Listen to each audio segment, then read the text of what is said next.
Yo, yo, yo! My name is Jared. His name is Ryan, and we are the Boat Parade. Thank you guys for liking, commenting, and subscribing as always.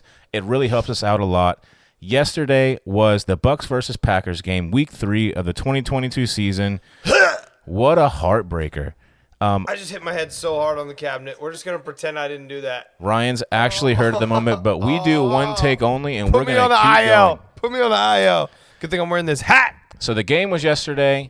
And we're just going to do a post-game breakdown analysis of what we saw. We were there. It was lit. And, you know, on both sides of the ball, here's what really went down. On both teams, very solid defense, not the greatest offense. The Bucs defense started off a little bit sloppy, but then held things together. Didn't allow Aaron Rodgers to put up a single point on the board the whole second half. It really was a game of the Bucs not being able to really get things going on offense, specifically not being able to convert on third downs. 2 for 11 on third downs. One of them was 3rd and 30.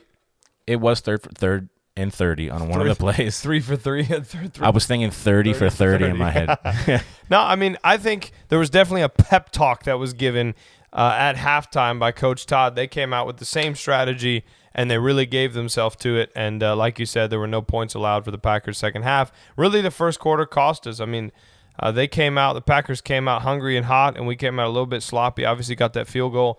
Now, what I will say, on a positive note, is we sat in the new seating section, the Nest. We were the first people to ever sit in a home game in the seats we were sitting in at a Bucs game.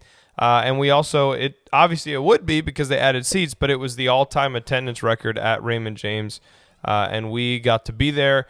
If you check out our Instagram, you can see I posted a reel with what it looked like from where we are. I think probably the best seats almost in the stadium, to be honest with you. A lot of people would disagree, but from how I like watching football, it is. I want to talk about this real quick because this has been a big thing today. At the end of the game, Aaron Rodgers went and did his post-game press conference on the field. With his hair sticking out the side of his head just looking like this. Ridiculous. And they asked him about what was going through his head during the 2-point conversion. And he mentioned him seeing something on the Jumbotron, going over to a coach and talking about it.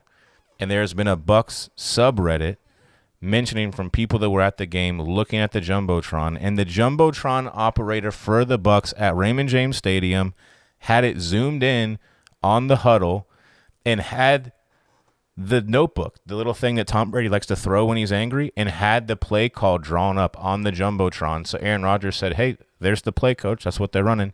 And so they knew exactly what was going to happen. Obviously, that was after the delay of game where they would have scored, walked into the end zone. So, yes, that's what Aaron Rodgers was referring to. And Jumbotron guy wouldn't be surprised if he's not employed today. Yeah, like they said on the Pat McAfee show, great career to the Jumbotron guy. He really did well. They just hired him, first home game of the season. He's now going to go work for Miami. Anyway, the point is, if you didn't know, there's the spoiler alert. We had, with 20-something seconds left, we were down 14 to 6. And with 20-something seconds left, I mean, we've been plowing down the field. I think it was 21 seconds on the clock, get a beautiful touchdown, an incredible touchdown catch. I mean, the thing was like yammed. I mean, it was a beautiful touchdown catch. And then obviously we had to go for the 2-point conversion for the tie to push to overtime. And we had a perfect play. Leonard Fournette ran it into the end zone. 2-point conversion. Yay. Problem was, it was like Hainsey never snapped the ball. I mean, he did this little hesitation thing where he was like, you're going to snap it. And then he was like, okay, let me really get set and snap it. And it was that like 3/4 of a second where he just did this little stutter step that really caused a problem. And so then we get pushed back 5 yards. Obviously, now you have to run a different play. And they run a pass play that Aaron Rodgers was checking out on the Jumbotron. And there was it was swatted out of the air. I mean, it was just like, fuck. It wasn't even like, not even in the receiver's zone. The ball, zone. When it was falling, it was slow motion for me. And I just saw it falling. It took like 7 seconds to my perception of it falling to the ground, and it was over.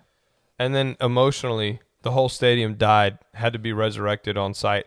You know, I got to be honest with you guys. When we went into this game, if you go watch our pregame little thing we did, we thought it was going to be a decent scoring game. I mean, we called 27-24 Bucs as the score prediction. Yeah, we thought both offenses were figuring things out, and it turns out That was wrong. Turns out both offenses didn't know what the heck they were going to do. And, I mean, it's not like the Packers' defense is the best in the league. We said that for the Bucs to win, they were going to have to establish the running game. Well, we had like 35 yards of rushing offense, so that did not happen. I think Leonard Fournette probably had more receiving yards than he had rushing yards in that game. Probably. They'll figure it out, but the offensive line is a problem at the moment. I have a question for you. How big of a difference do you think it made Mike Evans not being there? I think it's minuscule. I think the turnovers may have not happened with Mike Evans there, because Mike Evans, he'll get a catch and then like kind of fall on the ground or get out of bounds, so he's not taking hits like that. But that was our 2 turnovers, were receivers catching the ball, then trying to make a play, then getting hit and fumbling the ball. Those were our 2 turnovers, and in order to give yourself a chance, you have to win or tie the turnover battle. We tied. We forced two turnovers. Yeah. I think if we have our top 3 receivers in there, I think those things maybe don't happen. Yeah, I mean, obviously it's all a fantasy game, but obviously if you have Julio Jones in the game, and it's interesting. Kyle Rudolph was out there for the first set of downs. He had a really beautiful catch over there on the sideline. And then I don't think he returned to the game. Brate was in pretty much the whole rest of the time. Interesting there. I don't know if maybe he just went to coach and said, hey, I just need another game. I don't know what the deal was with that. But yeah, they ran with Kieft, I think is his name. I didn't see what's his name? The new tight end. Cade Otton. Didn't see him out there. Yeah, I didn't see Cade Otton out there, which I don't know if this was just important enough of a game to say, hey, new kid on the block, just, we got this in Brate. And Brate had a phenomenal game. I think he had, 12 receptions or something for like 100 yards. He was bringing them in. I mean, he was balling. So, yeah, those are our thoughts on the game. Thank you guys for liking, commenting, and subscribing. We'll give you a preview of the Chiefs game coming up here soon, and obviously a breakdown of it afterwards after we get that dub. Thank you, guys. We will catch you next time on The Boat Parade. You know you can look me in the eye.